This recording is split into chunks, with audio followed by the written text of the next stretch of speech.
I'd always known Liam as the kind of neighbor everyone wished they had. Reliable, friendly, and effortlessly charming.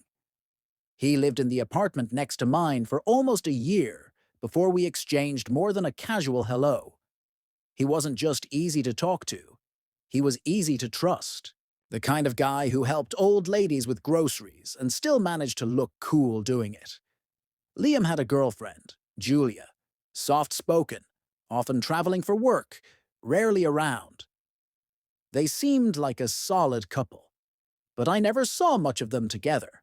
Most days, it was just him. Sometimes I'd hear him singing through the wall or laughing during late-night video calls. His presence was comforting, even from a distance. I told myself it was just friendly admiration. That's all.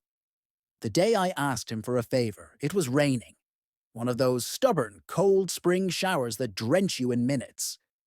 I had ordered a new bookshelf, and the box had arrived while I was out.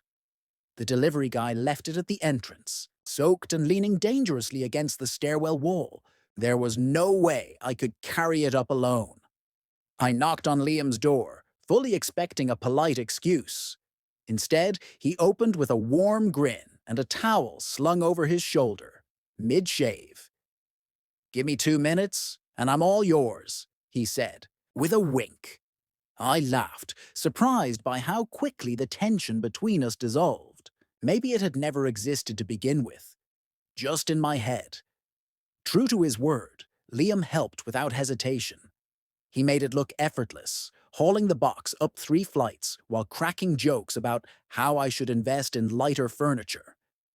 Inside, my apartment, he didn't rush to leave. Instead, he lingered, offering to help assemble it. "Might as well do it right," he said, rolling up his sleeves. We worked side by side, hands occasionally brushing.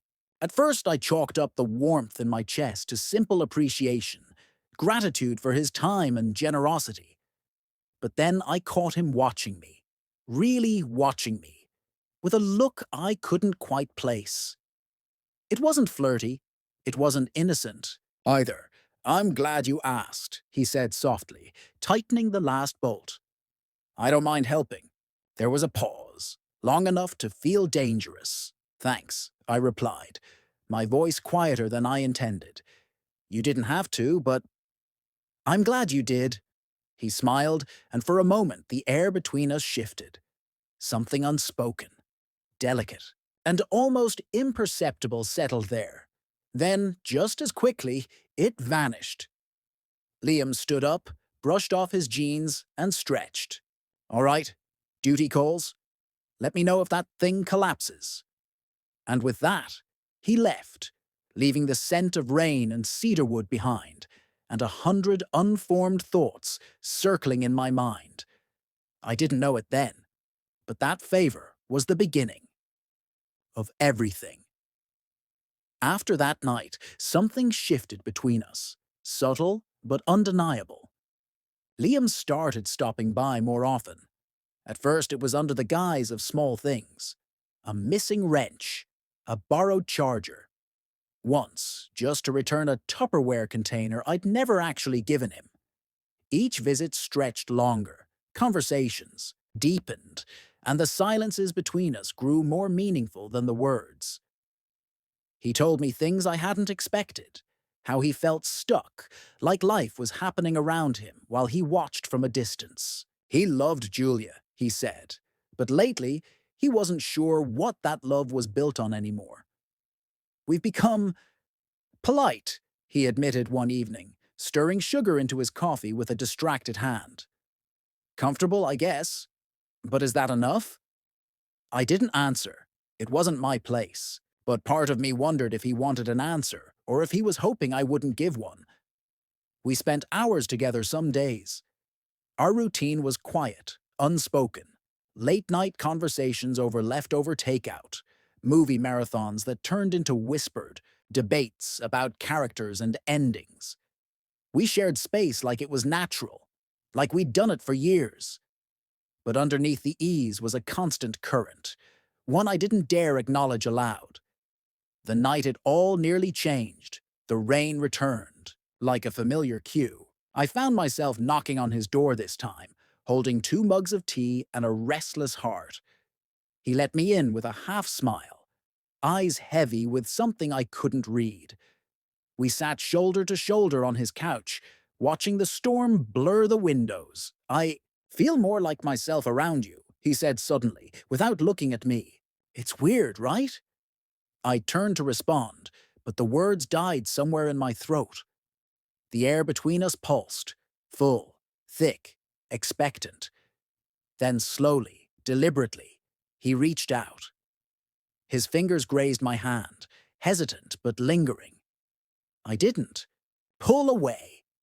In that moment, it felt like the whole world narrowed to just that touch, one that held 1,000 questions neither of us was brave enough to ask.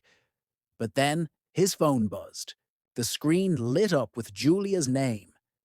He jerked back like the couch had burned him, snatching his hand away. Sorry, I shouldn't have. He didn't finish the sentence. Didn't need to.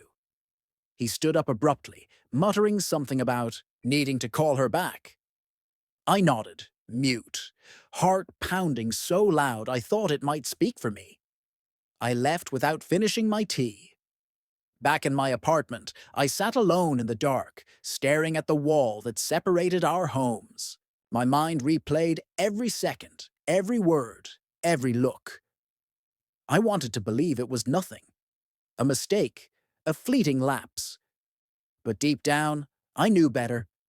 Whatever this was between us, it had already crossed the line. And there was no one knowing what had just almost happened.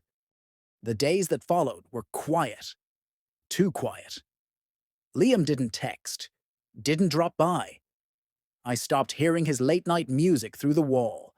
The silence pressed in like a weight, suffocating and unrelenting. Every time I passed his door, I hesitated, unsure if I wanted to knock or keep walking forever. By the 4th day, I couldn't take it anymore. I found him in the parking lot, fumbling with his keys, eyes shadowed and distant. "Can we talk?" I asked. He didn't meet my gaze. "Not a good time." "Then make time," I snapped, more harshly than I intended. The words hung between us, daring him to respond. He sighed, defeated. "All right, 5 minutes." Inside his apartment, the air was stale, like it hadn't been lived in for days. He sat on the edge of the couch, arms crossed, posture stiff. "I need to know," I began carefully. "What happened the other night? What did it mean to you?" Liam didn't answer right away. His jaw clenched, eyes fixed on the floor. "I don't know," he finally said. "I'm not supposed to feel that way. Especially not with you." I flinched because I'm not her? "Because I'm not me when I'm around you," he said, voice cracking. "You confuse me." My chest tightened. "You touched me first. You looked at me like I mattered. You can't pretend that didn't happen." "I'm not pretending," he shot back. "But I love Julia. I've built a life with her. And this was never supposed to happen." "And yet it did," I said, quieter now. "You came to Nace, me. You kept showing up. You wanted— I wanted clarity," he interrupted. "And I found confusion instead." His words landed like a slap. I stood there, the floor spinning under me. "So what then? I'm just a detour? A mistake you'll pretend never existed?" Liam stood too, hands trembling. "Don't twist this. You knew I wasn't available. You knew the line, and you let it blur." I took a step back, wounded. "I let it blur? Or did you let it happen because you didn't have the courage to admit you're unhappy?" Silence. His eyes met mine for a moment, raw, exposed, and then looked away. "I need you to stay away," he said finally. "Please, for both our sakes." He didn't wait for my reply. Just walked to the door and opened it, his message clear. I walked out, every step heavier than the last. Back in my apartment, I sank to the floor. breath shallow, limbs numb. The bookshelf we built together stood perfectly upright, a cruel monument to everything we'd broken. Somewhere in that silence, I realized this wasn't just about rejection. It was betrayal, invisible, intimate, and unspoken, not of vows or promises, but of hearts that reached when they shouldn't have. And now, nothing would ever be the same again. Liam moved out 3 weeks later. No goodbye, no explanation, just a moving truck in the early morning and the echo of heavy footsteps down the stairwell.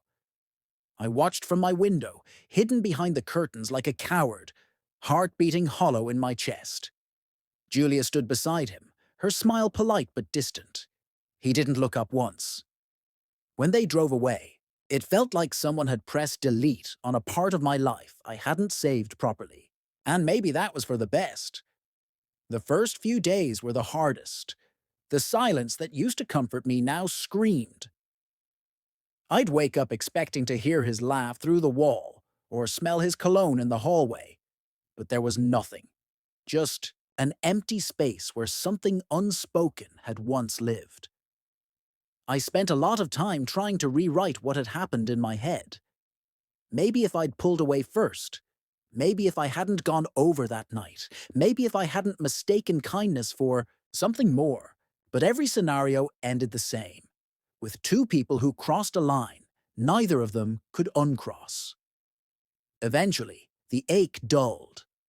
I focused on the small things, organizing the bookshelf we built, repainting my living room, opening the windows, just to let new air in. I started journaling again, pouring every unsent message, every unanswered question onto the page.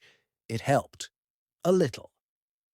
The hardest part wasn't missing him. It was accepting that what we had existed only in a fragile in-between. Between friendship and something we never had the right to name.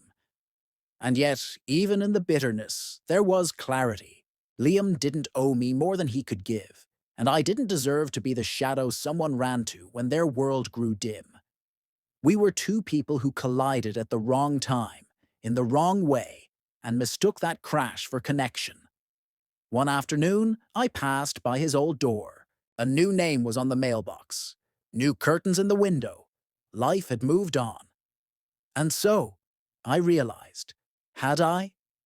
I paused for a second, fingers brushing the cool doorknob, not to grieve, but to acknowledge, to remember that even the messiest chapters deserve their place in the story. Because love, even the quiet, complicated kind, leaves a mark. It teaches, it wounds, it heals, and sometimes it reminds you what you truly deserve. I turned, walked back to my apartment, and left the door open a little longer than usual. Not for anyone in particular, just to let in the light. Because I was finally ready to stop, replaying what almost was, and start living in what could be.